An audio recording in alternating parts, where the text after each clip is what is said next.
We're going to learn how to hold our yarn and how to make a chain. So first we're going to start with a slip knot that we had, and we're just going to put that on our hook.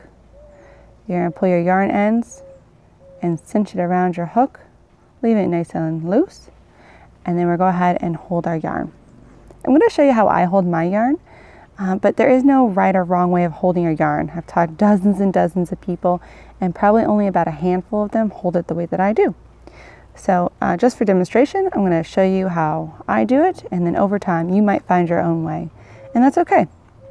So I go over my pinky and over my index finger, and then I hold my tail or work with my middle finger and my thumb, and then I keep my index finger straight up. Now this makes this yarn here nice and tight for me, so it helps me with my tension. And then the idea is to pull this yarn through this loop. So it doesn't really matter how you hold this yarn over here, as long as you can get this yarn through this loop. So if you're the kind of person who wants to hold your yarn just between these two fingers, that's fine. This yarn through this loop. Or if you're the kind of person who wants to wrap it around your pinky a couple times, same thing. This yarn through this loop. Okay, let's begin. So what you're going to do is you're going to pull that yarn through this loop. So what you're going to do is you're going to put your hook in front of that strand, and you're going to wrap around from the outside to the inside, and you're going to turn your hook head down. Okay, and you're going to pull through the loop on your hook. All right, so I'm going to do that again. All the way around and down. Now if you don't turn this head completely down, what's going to happen when you pull through is it's going to get stuck. Same thing, if you overturn it, it's going to get stuck.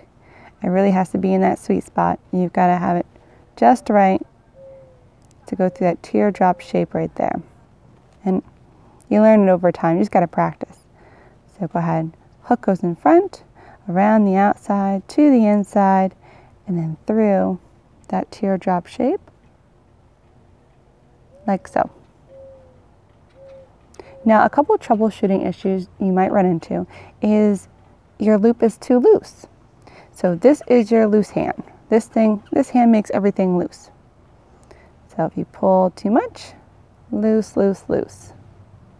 And this hand, if things are too tight, this is the hand that causes it to be too tight. Cinch, cinch, cinch. So when you're making your chains, if you're pulling too much, it's going to make it too loose. And if you're too tight over here, pulling, it's going to be very hard to work into. If you notice this loop here, if I'm pulling tight, it's going to get small. And also, if you make your chain and then you pull afterwards, it makes this chain small. So let me show you that again. Watch this loop. Watch this loop. It cinches it down. We don't want that to happen. That's not an even tension. We want, this is a 5.5 millimeter hook. We want this loop here, this teardrop loop, to be 5.5 millimeters. And we do that by making sure that it's fitting nice and loose on this neck here. And when we pull our yarn through that loop, not only are we keeping this loop, the 5.5 millimeters, we have to be careful not to pull this strand, because if we pull this strand, it will affect this loop here. Even though it's kind of off our hook, it seems, out of sight, out of mind. It's going to make it very hard to work into when we get to that second row. So just go ahead and keep practicing. Just make a long chain of just practicing making your chains.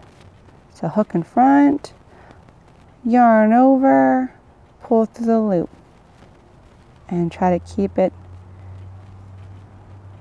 as relaxed as possible.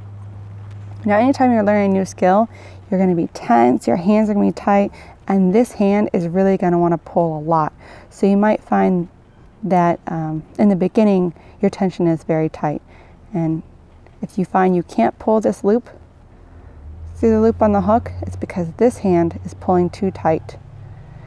Remember, this hand makes things loose, so if you can't pull through, use this hand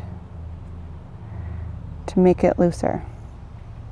So example, pulling too tight, right here, just loosen up here, let go a little bit, and pull a little bit on this side.